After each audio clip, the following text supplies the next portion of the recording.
Assalamualaikum warahmatullahi wabarakatuh, Badai Priangan. Kembali lagi di Perspektif Priangan.com. Kali ini kita akan membahas soal penjaringan calon anggota legislatif di daerah. Kenapa ini penting dibahas?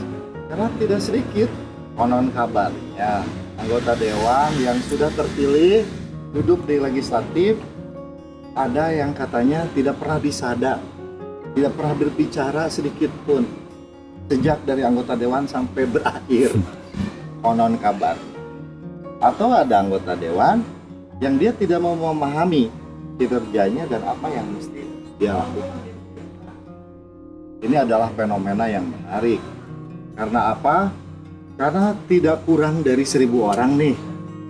Ya, kalau ada 20 partai politik dengan 50 calon anggota dewan per 45 per anggota. Kalau ada 20, ini tidak kurang dari 1.000 orang. Bahkan 1.000 orang lebih itu akan memperebutkan 45 kursi di DPRD Kota Tasikmalaya. Dan apa yang dicari oleh mereka? Gajikah? Jadi anggota dewan? Kehormatankah? Atau kinerja dan perjuangan mereka untuk masyarakat Kota Tasikmalaya?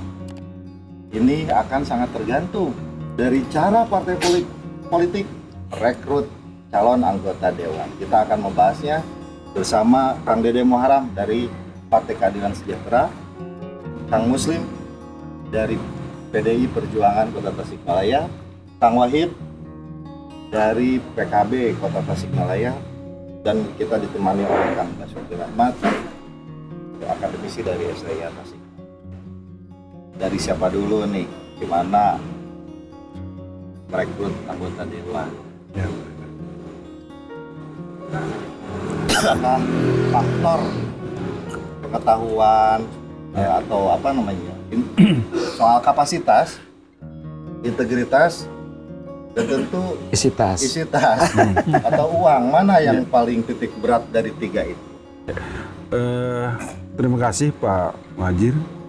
PDI Perjuangan udah melakukan 3 bulan yang lalu sesuai dengan SK DPP nomor 25, itu PDI Perjuangan harus merekrut sampai asalnya 200%, sekarang menjadi 120%. Dan saya sudah dilakukan di semua dapil itu lebih dari 120% sekarang.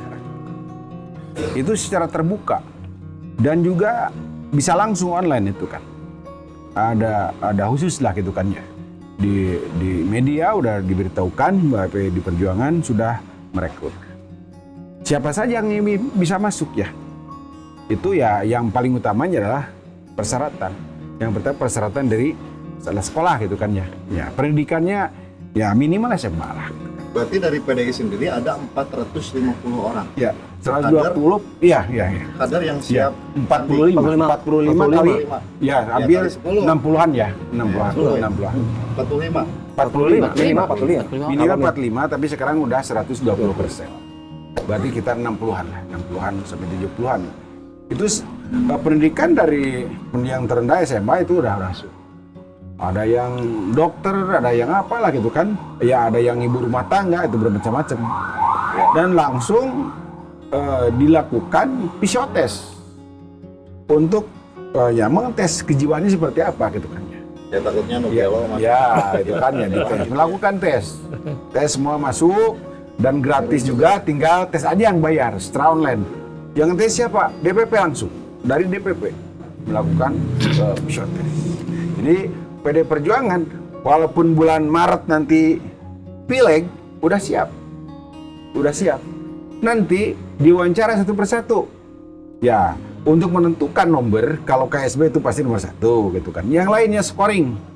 Ya, masalah pernah jadi anggota partai tahun berapa tahun gitu kan. PAC berapa tahun, DPC atau ranting atau di DPRD berapa kali kan, dari 100 itu yang di DPRD gitu kan. Itu yang dilakukan PDI Perjuangan. Di kapanpun udah siap. Kan. Jadi PDI sudah merekrut calon anggota dewan. Yeah. Dipastikan calegnya berkualitas. Iya. Insya Allah ada yang berkualitas, ada yang biasa. Ada yang di luar dari pengurus partai, ada yang dari. Karena PDI Perjuangan mempunyai target. Ya, target dari DPD langsung. Yang jadi prioritas pengusaha atau apa, Bik? Yang penting siap untuk kampanye, Yap. untuk semua biaya sendiri silakan gitu kan. Karena ke partai tidak ada. Untuk membuat baliho nanti silakan. Untuk melakukan program-program partai agar PDI Perjuangan menang di Kota Tasikmalaya itu harus dijalankan. Kalau misalnya tidak siap, mundur deh sekarang kan gitu kan. Iya. Ya, itu yang menentukan siapa yang masuk, siapa yang lolos itu nanti DPC bersama DPD. Oke. Karena ada Badan Pemenangan Pemilu nantinya itu Oke. seperti itu. PKB sendiri udah berapa persen nih? Ya kalau di PKB itu, kalau dulu memang ada apa bahasanya itu bagian di struktur itu ada sekarang LPP ya, Lembaga Pemenangan Pemilu. Ada lembaga khusus di SK-kan, itu ada dua, ada Lembaga Pemenangan Pemilu, ada juga lembaga saksi. Nah, yang rekrutmen berkaitan dengan caleg itu Lembaga Pemenangan Pemilu. Dan itu sudah diinstruksikan dari mulai bulan Juni ada pencalekan dini kalau kita. Jadi pendaftaran pencalekan dini itu kita sudah sekarang ini sudah masuk di gelombang kedua. Dan kita juga menyampaikannya memang secara terbuka. Ya kita pasang spanduk gitu kan. Di samping juga kita memberikan surat jujur karena PKB ini didirikan oleh NU. Dan kita akan mengakomodir ada representasi dari NU, kemudian juga dari Bandung NU. Dan karena memang mayoritas di PKB ini adalah yang mengenyam organisasi, baik itu di IPNU, di PMII, di Patayat, di Ansor, misalkan itu kan. Nah, inilah mungkin yang memang kami yang akan diakomodir itu presentasinya jelas. Ada kader partai, ada juga kader organisasi, dan juga kita juga ada profesi. Dan nah itu baik guru ataupun kayak akademisi, ada juga petani. Dan alhamdulillah sampai hari ini memang dari 45 targetnya kan kalau 100% 45. Tapi kita mencoba untuk kemarin targetnya memang 200%, tapi tidak nembus di 200%. Sekarang baru di angka 50. Baru di angka 50. Tapi ini pun memang pada akhirnya kita harus putar balik bagaimana pengurus DPC sama LPP ini bagaimanapun sekarang lagi dibiarkan dalam artian untuk melakukan sosialisasi sekarang dan nanti berkaitan dengan sama karena posisinya nanti akan ada yang terdelete ini. Ada yang terbuang kan gitu. Ada yang terbuang. Apa membuangnya itu? Nah, LPP sudah membuat indikator-indikator berkaitan dengan keseriusannya, kesiapannya. Itu salah satunya misalkan dia sudah harus mempunyai tim itu dari mulai tingkatan dapil, kecamatan, kelurahan sampai ke TPS. Bukti keseriusannya itu kan itu. Yang kedua juga melakukan dari sekarang sudah melakukan kerja-kerja sosial. Nah, memang kita juga ini biasa dimanapun berkaitan dengan pasti yang akan terjadi ini berkaitan dengan nomor urut tadi. Dan ini pasti sama ada scoring sih sebenarnya dari berbagai. Apakah dia pengurus DPC ada scoringnya, pengurus PAC juga scoringnya, ataupun pernah menjadi ketua itu baik itu ketua di partai politik, ketua Banom, ataupun ketua di organisasi yang lain. Itu akan menjadi poin yang sangat tinggi karena bagaimanapun ketika dia ini si caleg ini pernah menjadi ketua organisasi, ya minimal dia ini kan orang terpilih di organisasinya kan gitu lah. Ada tidak sama sekali misalkan tidak mengenyam organisasi. Dan alhamdulillah yang hari ini daftar ke PKB memang mayoritas yang punya basic di organisasi. Makanya berkaitan dengan tadi misalkan kualitasnya seperti apa, ya insya Allah karena memang kita juga porsinya memang kita kader lah. Yang diutamakan kader. Tapi juga tidak menutup kemungkinan dan kita juga menerima hari ini pun ada yang bukan kader partai, dia ikut nyalek, tapi ya otomatis ketika ikut nyalek dia harus menjadi kader kan misalkan KTA. Barulah dia dibikinin KTA. Tapi kita ya tadi ada persentasenya itu ya dari profesi, ada petani. Jamin kadernya yang duduk di parlemen besok itu wajib. adalah orang-orang terpilih. Ya seperti hanya sekarang mohon maaf ya. Sekarang pun terbukti kan. Ya ada Pak Badru dia juga secara organisatoris dari dulu kan dia juga mantan PMI. Saya sendiri juga mungkin basicnya ada di organisasi. Ya, sekarang tambah lagi misalkan Ahmad Juni Isakan juga punya basic organisasi, dia mantan ketua KNPI gitu kan, di PMI, di Ansor kan gitu. Jadi ya mudah-mudahan tadi kalau kita juga pingin sekarang cuma 3 tapi juga insya Allah secara kualitas. Ya, kita ke depan sih 2004 pingin banyak juga berkualitas kan gitu. Pengen banyak Dan berkualitas kan gitu. Oke, PKS gimana PKS? Kalau PKS sangat tertutup atau terbuka juga? Masyarakat luas bisa masuk? Iya. Atau Atas enggak lah, ini kebijakan- buat kader aja? Atas kebijakan DPP kita membuka bagi terbuka. Namun hasil sampai hari ini persentase mayoritas Kader. dari kader. Di antaranya hampir sama dengan PDI 200%, kemudian 120 dan hari ini sudah PEM 100%, tinggal menunggu SK.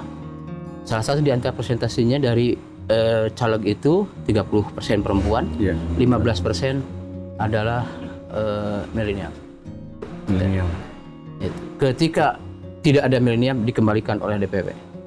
Oh, harus Harus 40 ke bawah berarti? ya. Memori untuk merekrut kader. Dan ini tinggal menunggu. 40 ke bawah nggak punya duit gimana direkrut? Bagi PKS duit bukan segala-galanya. Karena fakta dan realita kader PKS banyak yang jadi tidak mengeluarkan kos yang mahal. Kasus kemarin 2019, mohon maaf perlu kami sampaikan, Kota Bandung ada seorang kader karena kehebatan modal sosialnya dia hanya habis 15 sampai 20 juta. Selama masa kampanye. Kampanye. Biasa sekali. Karena modal sosialnya Kalau PKS sama PDI, saya percaya. Iya. Pak Basuki. Kalau Karena masalah apa suara partainya lebih uang tinggi itu nomor daripada 6, suara Pak. caleg. Uang itu nomor 6. Nomor 1 Pancasila, 1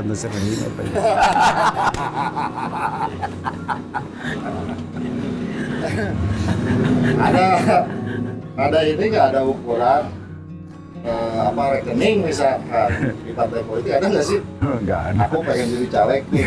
ada. Rekeningnya Di PKS. cuma 100 juta buat botol. Di PKS nggak ada. Disubsidi atau Yang penting PKS dari pertama dia integritas, kemudian aksesibilitas, diterima ya? kapasitas dan kapabilitas. Tidak, isitasi tidak aja kan. Kapasitas itu tentatif, Tentatif ya? tentatif. Ya mesti diumumkan. Harus siap Ya. bayar saksi ya. Ya buat bayar saksi. Iya. Atau Saksi, disubsidi sama partai. saksi sama partai. Kalau dari PDI sama? Karena udah nabung dari 5 tahun yang lalu. Sehingga caleg itu tidak dipusingkan oleh bayar saksi. Biasanya ketuanya kan yang belepotan bayar saksi itu. Ya. Kalau kita PKB jujur sampai hari ini, tadi kita per bulan dibebankan ke anggota fraksi. Kita per bulan nabung dan terakhirnya dibebankan kita ini kekurangannya baru nanti sama DPP. Iya. Tapi itu sudah menjadi kepastian bahwasannya saya sampaikan ke caleg juga, caleg ini jangan berpikir urusan yang lain. Silakan saja ketika memang punya anggaran untuk sosialisasi juga untuk bagaimana bisa ya tadi misalkan berkampanye ke masyarakat. Oke, tapi tadi ada sebuah ungkapan NPWP kata Kang Haji Dede itu. Nomor piro, wani piro. Dan itu ada fakta di masyarakat seperti itu. Tentu saja uang bagian dari modal ya. Atau bisa jadi yang utama. Yang penting bawa duit jadilah anggota dewan. Ya, Gimana Kang Oki? begini, memang tidak bisa dipungkiri bahwa rekrutmen politik itu menjadi isu yang paling seksi di dalam berpartai gitu ya. Nah, rekrutmen politik itu kan pertama adalah ketika musim pemilu legislatif dan yang kedua adalah ketika musim pilkada gitu ya. Pemilu eksekutif katakanlah begitu ya. Nah, saya mengapresiasi apa langkah-langkah partai politik dalam melakukan penjaringan gitu ya dengan mekanisme yang tadi disebutkan gitu. Tapi satu hal yang mungkin kita melihat fakta bahwa dan saya kira partai politik bukan hanya pemilu hari ini saja melakukan cara-cara rekrutmen seperti itu. Jadi setiap pemilu saya kira mekanismenya hampir sama begitu. Tapi kemudian pertanyaan publik itu adalah ketika misalnya kalau pemilu itu sudah sedemikian rupa diseleksi dan tidak sembarangan gitu. Tapi ketika efektivitas parlemen misalnya gitu ya, tadi katakanlah misalnya ada anggota parlemen yang sejak dilantik sampai selesai tidak pernah berbicara sekalipun, apalagi memperjuangkan, itu saya kira fenomena yang mungkin terlihat secara nyata. Nah, saya kira ini tidak bisa kita bebankan 100% kepada partai politik, karena sistem pemilu kita, gitu ya, ini ada mengandung kelemahan, gitu ya. Saya katakan mengandung kelemahan itu ketika pemilu ini didesain secara terbuka, gitu ya. Artinya kan pemilu kita itu sistem proporsional terbuka, gitu ya. Artinya siapapun asal suaranya besar, maka dia jadi. Nah, ini problem kita, makanya tadi, Plus minus sih sebetulnya. tadi misalnya ada istilah NPWP dan lain sebagainya. Nah, padahal gitu, di negara-negara dengan tingkat kematangan politik dan berdemokrasi, ini pemilu yang cara di kita ini sudah ditinggalkan, gitu ya. Cara-cara terbuka yang begitu sangat ini liberal itu ditinggalkan. Artinya bagaimana pemilu ini memang harus menjamin bahwa keterpilihan seseorang itu berdasarkan kapasitas, kapabilitas, aksesibilitasnya gitu loh. Bukan karena faktor tadi gitu ya, karena faktor modal. Nah sekarang gitu ya, tadi saya kira setiap partai membuka jalur non kader, itu kan salah satu titik kelemahan menurut saya gitu ya. Kenapa harus dibuka non kader gitu ya? Karena ketika itu ruang itu dibuka, maka terbuka kemungkinan siapapun dengan niat apapun tanpa terkontrol dia bisa masuk. Kalau dia misalnya punya modal, gitu, punya niat jahat sekalipun, mohon maaf, bisa mulai masuk klub itu. Nah, di dalam sistem yang sudah mapan sebenarnya itu nggak boleh gitu ya. Ini khusus kader karena tadi fungsi partai itu adalah kaderisasi. Rekrutmen politiknya dari kader dan melalui proses. Tadi kan di PKS ada tahapnya gitu, yang luar biasa saya kira gitu. Dan itu memang harus begitu, sehingga terkontrol dan terjamin kapasitas, kapabilitas si calon itu. Nah, tapi saya tidak menyalahkan partai politik. Sistem kita itu memberi ruang seperti itu. Maka kalau kita mau mengurangi ini, gitu ya, saya kira di dunia akademik itu sudah didiskusikan bahwa memang sistem pemilu itu harus dievaluasi. Jadi apa nggak sebut mundur lagi? Kalau misalkan enggak di negara-negara dan pernah memang ada siklus ya, ada siklus. Negara itu suatu negara misalnya di Finlandia itu pernah di kayak kita itu sistem proporsional lalu bikin terbuka kayak sekarang, kembali lagi ke proporsional sekarang. Jadi ukurannya bukan soal kalau kembali ke masa lalu kemudian kita mundur, tapi kan keterjaminan kualitas keterpilihan seseorang. Nah, tadi kan jadi komitmen semua kan bahwa ingin bahwa berkualitas, ingin banyak tapi berkualitas kan gitu ya. Ya, tapi berkaitan dengan ketika tadi proporsional tertutup, kos politik pun akan murah. Ya. Kenapa kos politik mahal hari ini? Karena salah satu di antaranya akibat dari Kalau gini, kalau secara berkaitan dengan kualitas mungkin tadi bisa dikanalisasi melalui misalkan tadi nomor urut. Tapi ketika berbicara kepercayaan masyarakat, ketika berbicara urusan tadi misalkan, berarti kan ketika banyak suara, berarti kan kepercayaan masyarakatnya itu lebih besar, walaupun dalam tanda kutip, gitu kan. Kalau melalui misalkan banyak suara itu dalam tanda kutip money politik itu jelek. Tapi kalau tanpa money politik kemudian kepercayaan masyarakatnya suaranya banyak, itu juga bisa berkualitas, Pak. Sekarang soal money politik misalnya. Nah, itu yang khawatir itu money politik yang tidak jadi kemungkinan tidak KPU terjaga. sendiri itu mentolerir money politik. 50.000. Kan ada batasan gitu loh. Nah, itu saya ini gimana gitu. Kan sama dihalalkan tanda petik kan gitu ya. Jadi memang 25.000 kan transport. Artinya kan gini Pak, sebenarnya tadi itu kalau kami melihat regulasi dari Bawaslu dan KPU itu tentang uang duduk atau transfer, itu sebenarnya tadi sangat manusiawi, kan tadi. Hanya minimal kalau tidak salah 30.000 Pak. 25. Dan itu harus diberikan bukan di masa tenang. Yang menjadi problem hari ini, uang itu diberikan Di masa bukan masa kampanye. Nah, kami hari ini ketika mengumpulkan masa ajengan, para tokoh, ya mereka ngantuk, diundang oleh kita. kan teu aya rokok-rokona atau teu aya tadi. Kopi. Justru tadi edukasi politik itu akan mengena ketika mereka datang ingin mendengar kita. Nah, sehingga mereka ke depan itu tidak menunggu diberi sesuatu oleh kita Iya. dengan tadi. Ya, menarik ini soal. Tapi sistem. kita merindukan masa-masa ketika dulu orang itu datang ke kampanye, ke pertemuan itu, Nggak dibiayai. nggak ada motivasi apapun Nggak ada kecuali mobilisasi. gitu ya. Nah, Ideologi Nah, itu.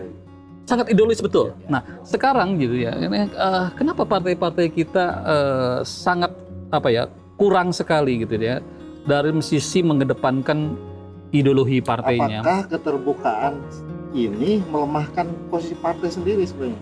Nah, jadi Karena ideologinya sekarang nggak kerasa. ya karena menurut saya itu ada hubungannya dengan sistem pemilu kita, gitu ya. Ketika pemilu itu begitu sangat liberal, kompetisinya sangat terbuka. Jadi kan ya kembali ke wujud asli partai politik ingin berkuasa, ingin dapat dukungan sebanyak-banyaknya, sehingga aspek tadi terlupakan. Nah ini semestinya undang-undang memberikan batasan gitu ya, secara proporsional gitu ya. Memang hakikat partai politik itu mengumpulkan dukungan sebanyak-banyaknya. Nah, tapi bagaimana kemudian tadi aspek-aspek yang berkaitan dengan kapasitas tetap dijamin. Misalnya begini, oke lah gitu sistem pemilu misalnya kita mau tetap memakai sistem pemilu sekarang.